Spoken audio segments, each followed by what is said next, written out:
কষ্ট পান, কিছু করার নাই, কিন্তু সত্য কথাটা বলি, চাঁদাবাজি হচ্ছে, ব্যাপক আকারে হচ্ছে চাঁদাবাজি, এবং প্রায় শতভাগ ঘটনার সাথে এই বিএনপির লোকজন দায়ী। তো আপনাকে মাথায় রাখতে হবে যে বাংলাদেশের মানুষ যে একটা অভ্যুত্থান করলো, কেন, কিসের জন্য করলো? আওয়ামী লীগের লোকজন যে এইভাবে চাঁদাবাজি করেছে, মানুষের উপরে টর্চার করেছে, নির্যাতন করেছে, এই জন্য। আজকে আপনি ওই সেম কাজ করছেন, তো জনগণ কেন আপনার সাথে থাকবে?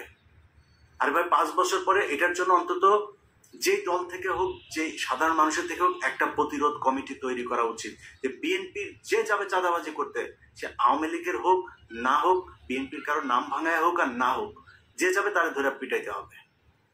এই কমিটি যদি গঠন না হয়, তাহলে সামনে ভয়ঙ্কর অবস্থা বিরাজ করছে।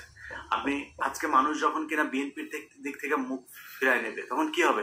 আলটিমেটলি বড় দল আরেকটা আওয়ামী লীগ আছে, তাদের দিকে আবার ওকে ঠিক আছে, ওরাই আসুক, দেখা যাক কি হয়। মানুষ তো আস্তে আস্তে ভুলে যাবে।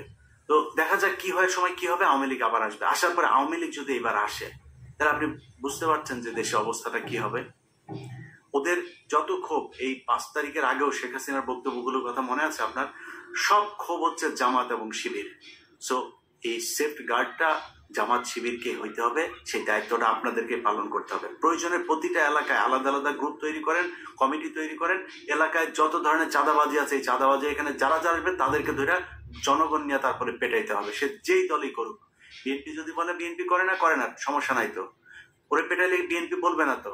এবং আমি যতটুকু আমার যতটুকু জানাশোনা আছে, তারেক রহমান এরকম ঘটনা শোনার সাথে সাথে সে অ্যাকশন নিয়েছে। অতএব তারেক রহমান এটাকে সাপোর্ট করে না। সামনে যদি আপনি বিএনপির কোনো চাঁদাবাজকে ধরে যদি পেটান, তারেক রহমান সেটাকে সমর্থন করবে। সো আমি মনে করি যারা বিএনপির নাম ভাঙায় তারপরে এই চাঁদাবাজিগুলো করছে, সেই জায়গাগুলো ঠিক করা দরকার।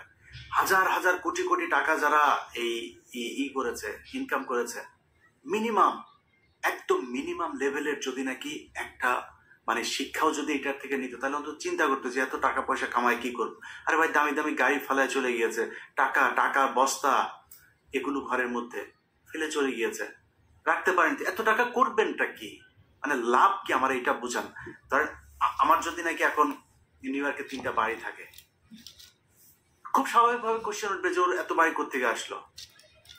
আমার বাড়ি নাই, আমি ভাড়া থাকি, আমি ফ্রি, আমি একদম পুরো, আমি যে আমাকে যেভাবে কোশ্চেন করবে আমি সেভাবে তার সাথে আমার ব্যাপারে হিসাব দেব।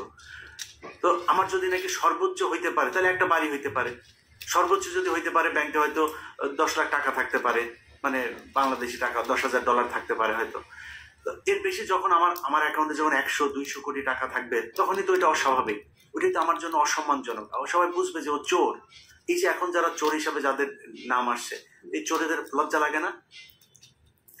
অতএব এটা থেকে একটু শিক্ষা নেওয়া দরকার। মানুষের টাকার দরকার আছে ভাই, কিন্তু এইভাবে না তো। আওয়ামী লীগ যেভাবে করেছে, আপনি যদি সেই একই কাজটাই করেন, তাহলে আপনার কাছে মানুষ আপনাকে কেন ভালোবাসবে, আপনাকে কেন সারা জীবন মানুষ ক্ষমতায় রাখবে? একটু শিক্ষা নেওয়া দরকার এই দেশের মানুষকে। আর এই যে ঘটনাগুলো ঘটছে না, এই ঘটনার পেছনে আমি মনে করি সব কিছুর জন্য সেনাবাহিনী দায়ী। সেনাবাহিনীর গোয়েন্দা সংস্থা আমি জানি না কি করে, এর মাঝখানে অনেকগুলো গোয়েন্দা ব্যর্থতার ঘটনা ঘটেছে, এবং সামনে আপনারা ভালো করলেও এই দেশের ভালো, খারাপ করলে এই দেশের ক্ষতি হবে। আপনাদের হাতেই এই দেশটা। অতএব আপনি যিনি মেজর জেনারেল আছেন, যিনি কর্নেল আছেন, যিনি লেফটেন্যান্ট জেনারেল আছেন, ব্রিগেডিয়ার জেনারেল আছেন, আপনাদের কাছে অনুরোধ, এই দেশের মানুষ গেল 15 বছরে আপনাদেরকে দেখলে থুতু দিত। 4 তারিখের আগ পর্যন্ত আপনাদেরকে দেখলে ভুয়া ভুয়া বলে তারপরে মানুষ স্লোগান দিয়েছে। এটা আপনাদের কর্মের ফসল। সামনে এমন কোনো স্বপ্ন দেখেন না, এমন কোনো কাজ করেন না যেটার কারণে আবার ফের সেনাবাহিনীর গায়ে মানুষ থুতু দেয়। একটা সুযোগ পেয়েছেন, আপনাদেরকে কিন্তু মানুষ ক্ষমা করে দিয়েছে, এবং ওয়াকার এ পর্যন্ত যা যা করেছে তার জন্য মানুষ তার উপরে যে খুব ক্ষিপ্ত তা না। সে তাকে শেখ হাসিনা সেনাপ্রধান বানিয়েছে, এটা তাকে আওয়ামী লীগ মনে করার জন্য অনেক বড় কারণ। কিন্তু তারপরও যে ঘটনাগুলো ঘটেছে তার প্রতি মানুষ খুব বেশি ক্ষিপ্ত না। তো আপনাদের কাছে অনুরোধ, আপনি মানুষ হবেন নাকি আওয়ামী লীগ হবেন, সেটা আপনি নিজে সিদ্ধান্ত নেন। যা যা ঘটছে এগুলো শক্ত হাতে দমন করার জন্য আপনাদেরকে কাজ করতে হবে।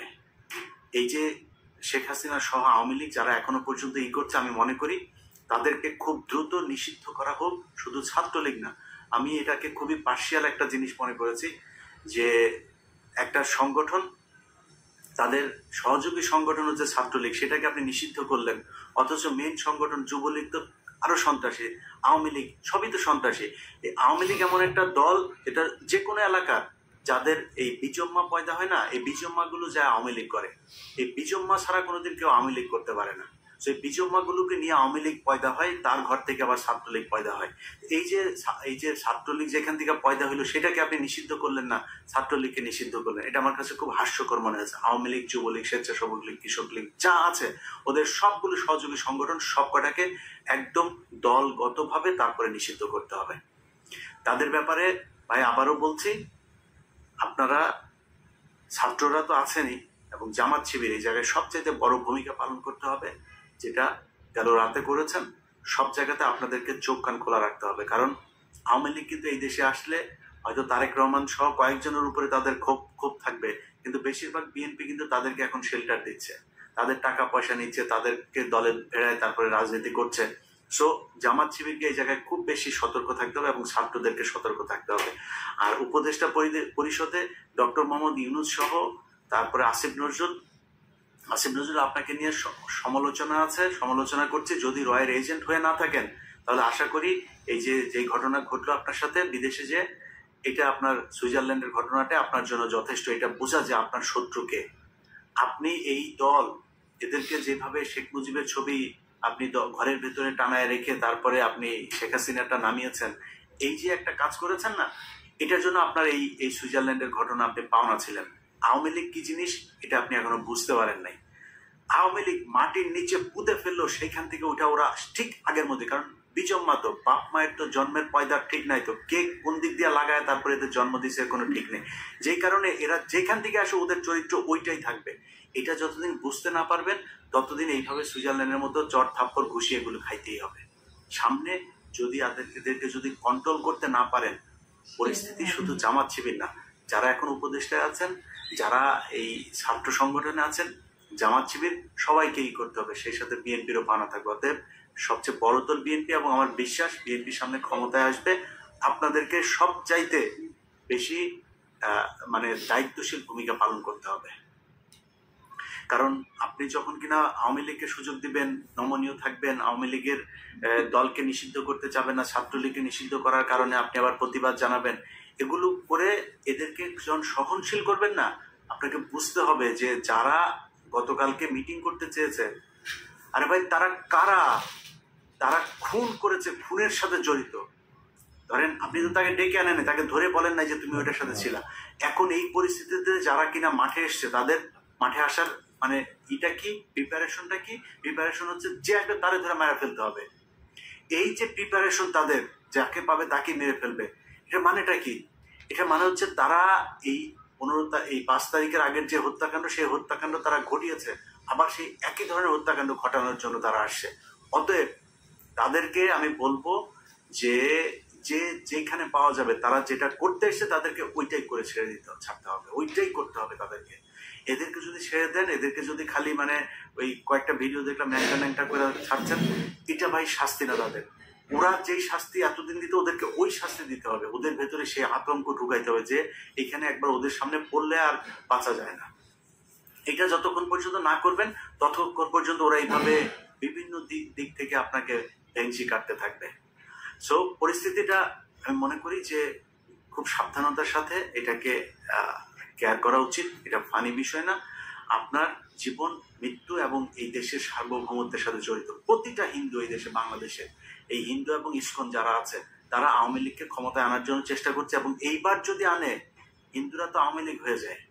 দেখেন নাই, আমি বিশ্বাস করি আওয়ামী লীগ যত বড় জাউরাই হোক, তারপর অন্তত যার মধ্যে মিনিমাম মানে ইমান এখন পর্যন্ত আছে, এই ইমানের মানুষগুলো এরা যেইভাবে মানুষকে হত্যা করে এইভাবে হত্যা করতে পারে না। কিন্তু হিন্দুরা, ওরা তো ওদের কাছে মানে মুসলমান হইল গিয়া খুবই মানে নিকৃষ্ট একটা জীব, এদের পৃথিবীতে বাঁচার কোনো অধিকার নাই, এরকম মনে করে এইভাবে মানুষকে মারে। সো ওরা কি করবে, ওরা তো তখন আওয়ামী লীগ হয়, তখন তো আর হিন্দু থাকে না, তখন আওয়ামী লীগ হয়ে মারধর করে। সো এদের ব্যাপারে ভাই খুব সাবধান হইতে হবে, এবং যতটুকু মানে তাদের প্রাপ্য, সেই প্রাপ্য তাদেরকে মানে বুঝাই দিতে হবে। সবাই ভালো থাকেন। আর্মি, সেনাবাহিনী, জামাত ইসলাম, বিএনপি, ছাত্র, সাধারণ মানুষ সবাইকে দেশের একদম মানে অতন্ত্র প্রহরী হিসাবে কাজ করতে হবে।